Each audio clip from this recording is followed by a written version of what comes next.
So far, working with transformations, we have talked about translations, which is a slide. So you did an intro activity for that, and then we took some notes on it to introduce what the rules look like for that. We have introduced reflections. So you did an exploration where you played around a little bit with reflections, and then also with this activity, one of your jobs today is you're going to be taking some notes on reflections and summarizing that if you haven't already.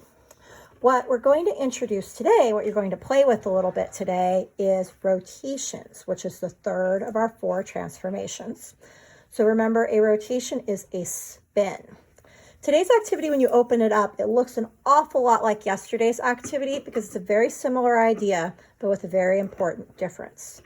Yesterday, we were flipping shapes to see how that impacted the coordinates and what happened when you flip a shape different directions. Today, we're not flipping shapes, we are spinning or rotating shapes.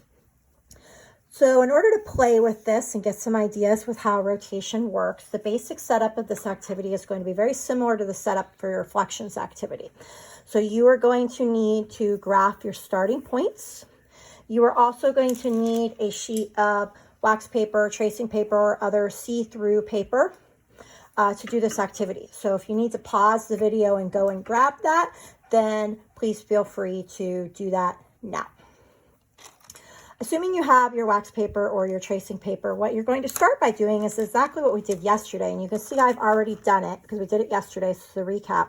But you want to put your paper down on your graph, and you want to just trace right over your starting shape. And then you also want to trace your x-axis and your y-axis because we're going to use those as our reference points when we're spinning or rotating our shape today. So you need to take a minute and go ahead and trace that on there. And again, you can do this paper and pencil. You can also do this if you're working electronically. I know some of you like to work electronically using Cami, which is fine. You can just hold this up to your computer screen and very carefully trace it on the top of your computer screen and do all of these same things on your computer screen, and it works very similar to paper.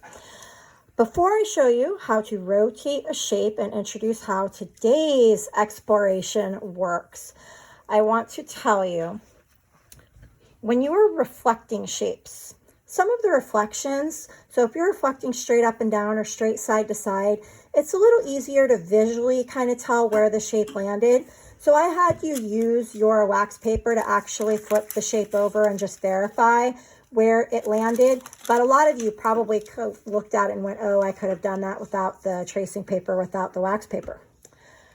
Rotating shapes is much, much harder for most people to visualize. It's really hard, for whatever reason, for us to wrap our head around a shape spinning a different direction and to just eyeball where that shape is going to land. So while you're exploring this and doing your rotations in this activity, your wax paper or your tracing paper is your friend. So I want you to not cut corners and try and guess where the shapes go, or we will have people guess wrong. I want you to actually trace the shape and actually use your wax paper or your tracing paper to spin your shapes to make sure that you are landing your shape in the right places. So now, how do I spin a shape? How does this activity work? So we're going to start. You're going to try 3 different rotations, kind of like yesterday. You tried 3 reflections. Today, you're going to do 3 rotations to help you introduce the idea of rotations and play with it and kind of start to see how it works before we take our rotation notes. You are going to do a 90-degree rotation, a 180-degree rotation, and a 270-degree rotation. Now, the nice thing is if you can do a 90-degree rotation, you can do those other 2 rotations because 180 degrees is just 90 degrees twice. 90 plus 90 is 180. 270-degree rotation is really 3 90-degree rotations. 90 plus 90 plus 90 is 270. So you can break it down and think of it as 3 90-degree rotations. And the reason why it helps to think in 90-degree rotations is because very conveniently, our x-axis and our y-axis happen to make a 90-degree angle. So we can use those as reference points to help us know when to stop, to help us know when we've rotated 90 degrees. Now, there's one other thing that's very important so that you don't get different answers than everyone else and end up getting confused with this. So when we spin, we can spin two different directions. So we can spin clockwise. That would be this way. That's the same direction clock hands turn. We can also spin counterclockwise, which is this way. So counterclockwise is turning the opposite direction that clock hands turn. So in this activity, this is going to be very important. We are going to be going clockwise. So we are going to be spinning the same direction that clock hands turn. So how we can spin our shape. And the other thing that's really important is what point are we spinning around? So if you're rotating, you need to know a couple of things. You need to know which direction am I rotating, and also where's my anchor point. So that anchor point is called the center of rotation. So if I put the center of rotation right in the middle, which is where you're going to put it, and you spin a shape, the shape is going to land down here. But if I move my center of rotation, so let's say I move my center of rotation up here in the corner, and I move clockwise again, my shape is now all the way over here. So where you put that anchor point matters, because it's going to cause your shape to move to a different place if you use a different anchor point. So it's really important that you're following directions and that you are rotating clockwise. So that's going to be this way, the same direction clock hands turn. And that you are rotating about the origin, which basically means we are rotating around the origin, which is 0, 0. So the easiest way to do that is just to put your pencil down at 0, 0, or if you're working on a computer screen, you can use like an eraser or the tip of a stylus, something that won't damage your screen. So be careful if you're working electronically. We don't want damaged Chromebook screens.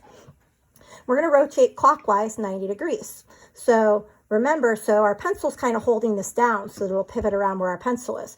So remember, our X and our Y axis make a 90-degree angle. So I'm going to start just turning. And when the X and the Y axis line back up, then I'll know to stop, because that means I've gone 90 degrees, since the X and the Y axis make a 90-degree angle. So we can see where our shape lands. So what we can do, sorry, my paper shifted a little bit. I was adjusting to make it easier to see. I'm going to zoom this in a little bit so you can see it a little bit better. What you can do is you can go ahead and grab and write down, zoomed in a little too much, sorry, grab and write down the coordinates of where the shape landed. Now you have to be really careful to make sure you get your coordinates lined up correctly. So if you're somebody and you're like, I can't track where this is going, then you are welcome to, when you first trace your shape, to go ahead and trace on your tracing paper which letter is which. So C, T, and A. That way when you spin, you don't have to keep track of which one's which. So if we spin our paper, and it's kind of sideways, but we could still read it. So we could see that this is point C.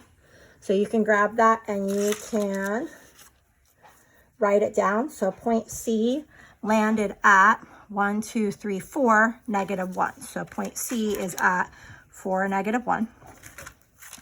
Point A, my paper shifted a little bit, sorry. Point A landed right here. So that is 1, 2, 1, 2, 3, 4, 5. So 2, -5. So you can write that down. And then point T landed right here, and that's 1, -2. So you can write that down, 1, -2.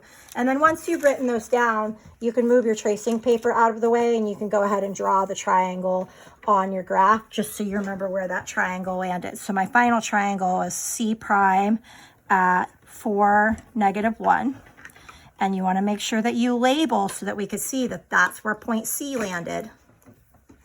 A prime was at 2, -5. So that's right there. And notice I'm using my prime notation because this is my ending shape. That way people can tell them apart when they look at my graph. And T prime is 1, -2. Prime mark. And then go ahead and draw the triangle. And this is where our 90-degree rotated triangle lands. So from here, we started this one together. So your graph should look like mine, and it should land in this place. We did it correctly. From here, you're going to do something similar to what you did yesterday.